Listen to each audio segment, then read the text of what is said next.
CTV News at 6 with Joe Perkins. Here in Victoria, the story is slightly different. Concrete numbers are not in, but Tourism Victoria says it believes the city is on track to meet the success it had back in 2011. The city's leisure market is up. The Victoria Visitor Centre says it's been packed for months, and the summer rush could be far from over. Tourism Victoria says festivals and events, along with later store hours, have helped draw more people into the downtown core. Although the weather in May and June may have slowed some of the tourist traffic, Tourism Victoria says July and August is when the city sees a peak in overseas travelers visiting. And if the weather is sunny, like it has been, it says more people are inclined to come back. Certainly we see our leisure market up, meaning that people are coming just to have a great time. Those numbers are up. The visitor center is saying that we have more people coming in asking questions. So definitely we're seeing a good summer season. You know, May sort of surprised us. Those numbers were up. We're looking at just from anecdotally that we're seeing those numbers that are up. We'll probably have a similar year to 2011. We always like to see growth.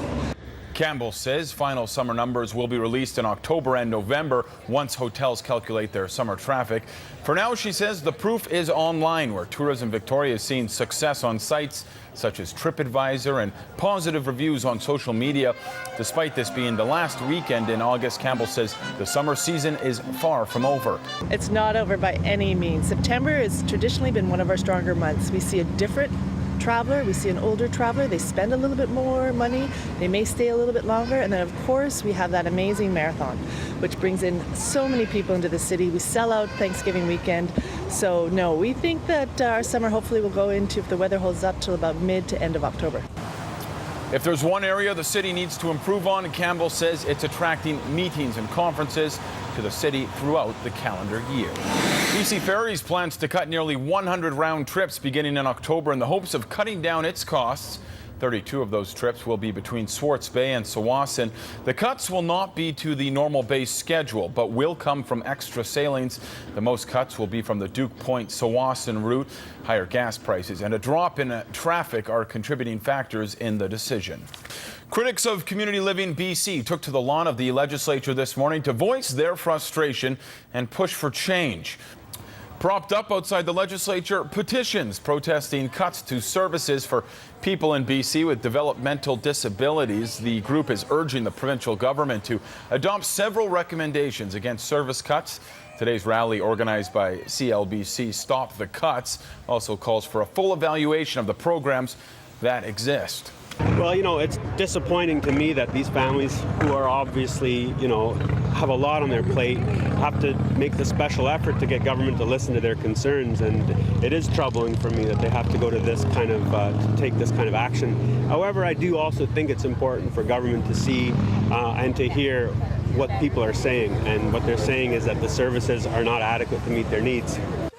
The province says it remains committed to supporting individuals with developmental disabilities and says it has provided an additional $40 million to improve and expand its services.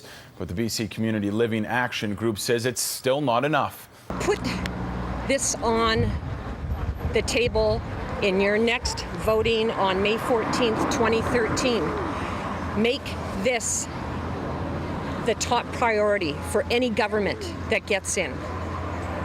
They have to take care of the disabled in British Columbia. The group says this is its final organized rally. Group members plan to leave their petition for the provincial government to see. Well, a quiet Saanich neighborhood was overwhelmed with fire crews yesterday evening after reports of a gas leak. 911 was called just before 6 after someone reported smelling gas on Garnett Place near Shelbourne and Mackenzie. Saanich fire crews quickly responded along with Fortis BC. Gas was leaking from a release valve on a home's meter. No one was home at the time. The meter was immediately shut down. Well, if you smell gas, call 911 out of the house immediately and get to a safe place, either to a neighbor's house or to a farther down the road or away from that area. Fire crews were on the scene for about an hour. Saanich police were also called to help secure the area. And fire officials are investigating the cause of an early morning fire that destroyed a mill in Maple Ridge. The blaze broke out just after midnight. No one was injured. Maintenance was being done earlier Saturday, but it's unclear if that had a role to play in the blaze. The Walden Forest Products Mill is one of the largest mills in the cedar shake and shingle industry. Well, back on the island, Victoria's Chinatown made way for the Lion today.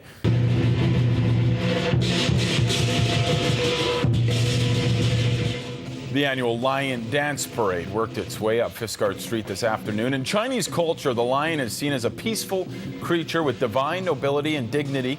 Throughout Chinese history, the lion has been used to symbolize strength, courage, and wisdom. The reason why we do it is it's a form of our Chinese culture, mainly southern China. And what's going to happen is it's just for all blessing. Noise is really good at scaring away evil spirits. Same with colors. That's why you get the firecrackers, the red in the firecrackers, the lots of noise coming, and here they are. You get a taste of what's going to happen.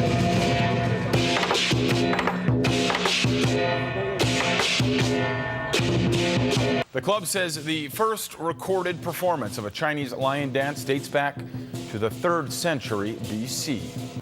Well, on Friday, we showed you an update into the story of Hannah Day, the young Vancouver Island toddler diagnosed with a rare cancer. The Day family found out earlier this month their 3-year-old Hannah had a large cancerous mass in her abdomen. Since then, the community has come together, and there was nowhere where that support was more visible than in the parking lot of Lochside Elementary today.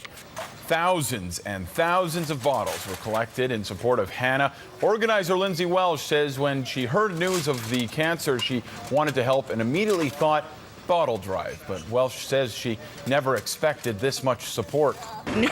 No, not at all. Actually, when I was laying in bed thinking about it last night, I thought we'd just be sitting around. It's just been absolutely overwhelming. I've got people here from work. I've had lots of people just coming and even giving cash donations. It's just been I can't even begin to describe it. It's overwhelming. On Friday, Lindsay's mother left Vancouver to return to Langford to say thanks to the community. Doctors expect Hannah to spend the next year at BC's Children's Hospital in Vancouver. Hannah's parents left their jobs to be by their daughter's side in Vancouver, putting a major strain on the family and its finances. It's just heart-wrenching. People have been so unbelievably generous, you know. People have come a long ways to bring trunk loads of bottles for Hannah's bottle drive, and we're just here supporting Lindsay because she's done all the work in organizing it, and I don't know what else to say. Just thank you for everybody, and thank you for your donations. On Friday, the family was given a check for $10,000. The bottle drive was supposed to wrap up at 2 o'clock today, but well into this afternoon, organizers were still counting all the bottles.